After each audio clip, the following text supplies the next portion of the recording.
Super Lotto 655 kan PCSO dai pananggad tinatamaan. Premyo nagpakul na sa labi 360 million pesos. Gigibuhon kan mga parataya sa Camarines Sur sa kwarta en kasong manggana, aramon ta sa report na ini. Sigun sa sarong pag-aadal, mas halangkaw pa ang posibilidad na tamaan kanin kikilat kesa manggana sa loto.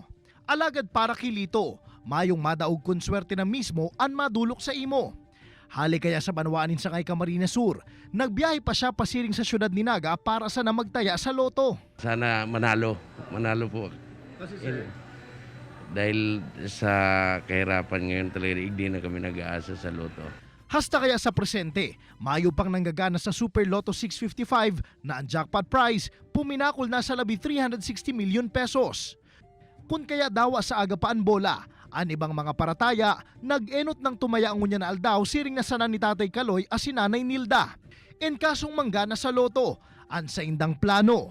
Papaayos ang bahay tapos bibili ng lupa. Tutulong sa simbahan. Siyempre, naghahangad na manalo.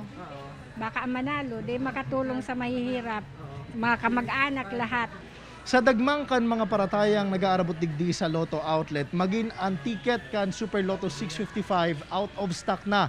Kung kaya mga parataya, kaipuhan na sa nang isurat ang sa indang numero sa papel na ini antes itao sa Lotto teller.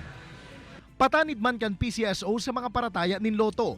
Ingatan ang ticket, tanganing maging balido ini in kasong manggana. Mas maganda siguro pagka alam natin na pag bumili tayong ticket, pirmahan natin sa likod. Just in case na tumama yon, at least kayo lang ang makaka-claim nun.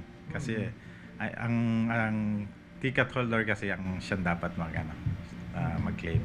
Sa aga na aldaw nin Sabado ang sunod na bola kan Super Lotto 655. Asin kun mayo pa man giraray manggana. Sigun sa PCSO, posible pang umabot ang jackpot prize kay ni sa 400 million pesos. Kaibanan si Carlo Abunita, Jesse Cruzat, Balitang Bicolandia.